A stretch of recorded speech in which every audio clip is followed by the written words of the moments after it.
Hello, welcome to Andertons TV. My name is Jet Duxbury. He's the Maltese Falcon. Woo. And this is... Jackson from Modal Electronics, here again. Half. Bringing in something new. It's sort of new. It's definitely new for the size of it. Yes. But we've just released Argon, and now we're backing it up with 8X and 8M. 8X is a 61 key, and M is a module. Let's listen to it.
Okay, why the form factor?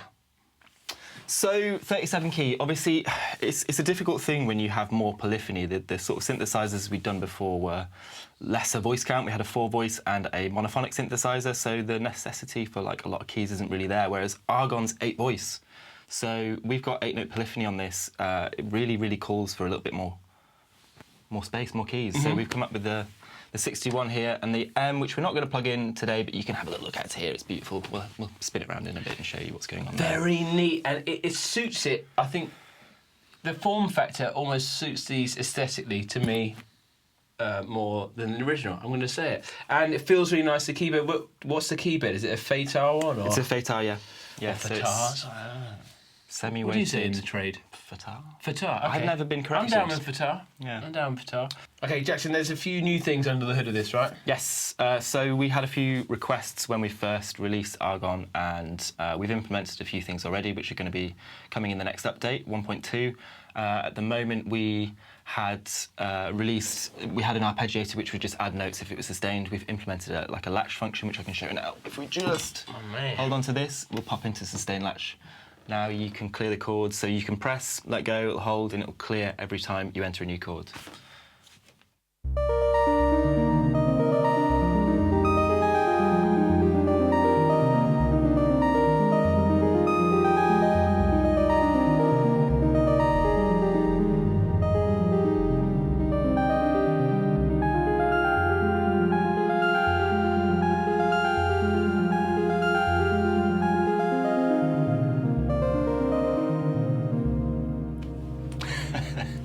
I was going for it. That's great. I felt like Nia back in about 2002. But those were my chords, by the way. Terrible Nia. Anything else cracking on under there? There's a few things. We're racing towards the firmware for this, so this will be shipping with 1.2. Polychain, for example, we might not have it implemented for 1.2, but it will be very soon after, if not. Just obviously we've got such a small team of people working on these things, so I'm not going to if it. The 8M is where you're looking for the polychaining, right? So if you own any of... It depends. You can do it with any of them. So, yeah. But if you have a small setup, then yeah, 2 8Ms next to each other isn't going to take up a lot of space. But I mean, there's nothing to say you couldn't just pop that on top of here. And just a little bit, it's really sleek. Yeah. Is this going to be how it's going to look? That's it. Final version. Love it. Yeah. It really is small and sleek and just, yeah. Something else that came out, Roland just did that one with the keys on it. That's quite a chunk. This is not a chunk at all. Yeah. That's a couple of those, there's no stress in your suitcase. Especially given these guys are quite hefty, the 61 especially is going to be quite a lot more hefty, and Argon has some really decent weight to it, the 8 original, but this is quite actually... Just add it on. Well, it's just that isn't going to be a huge thing if you've got it in your backpack. No. That isn't super heavy, it's not going to weigh you down, and you're not going to feel like you're, worried about taking it around as well. Like it. So Sorry to we're trying to communicate things to you about the product, okay? And we're going to have a listen to it right now, okay?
I heard whisperings, so I don't like to know much about the product before the video, of the poly chaining. Yes. So it's not implemented at the moment. It's being worked on. The developers are back in the office in Bristol hammering it out in the moment. Basically, we'll be able to polychain up to 2 together. So we'll be able to expand it up to 16 voices, which is quite a sort of mammoth amount. And that's true polychaining. Yeah, so you'll be able to, basically what will happen is you will chain one up to the other. One becomes the master, the other becomes a slave, and any time you change a patch on here or any values, they change on the slave as well. So it's not like you have to kind of play with both of them. It's like extra juice, like extra fuel for your... I like it. Where do you feel, since I saw the Argon 8, there's been, it seems like a digital wave of synths, you know, forget the language there, but there seems to be everyone doing digital. Where do you feel that the Argon and Modal sit in that space? I'm quite happy about this because I feel like there's been a lot of sort of analog options and things, and we're a bit, personally, I'm a bit tired of it. I love it for what it is, but there's so much more that you can do with digital, and there's been some really, really great products that have come up around sort of our announcement of this, which is good. It's really, really nice to have the competition and stuff, but I'm loving reading online how people are reacting to this, reacting to just hearing it for the first time and kind of commenting on sort of how they feel about it. It seems to be really positive, so it's nice for us, at least, just to have a little bit of fire under our feet and just to see how we weigh up. This seems like, in the arms race, this seems like a great move. And as a guy who likes playing a few chords now and again, yeah, great move. When can we expect to see it? So we'll actually be showing it at NAMM, which will be in a week or so, and I think it'll be available sort of end of Feb. I don't have a definite date on that, so it could change. No, we're really lucky, so you bring it in first things to us. So check on the link for the price, and yeah, let's listen to it again on the way out. But thanks very much, Jackson, my man.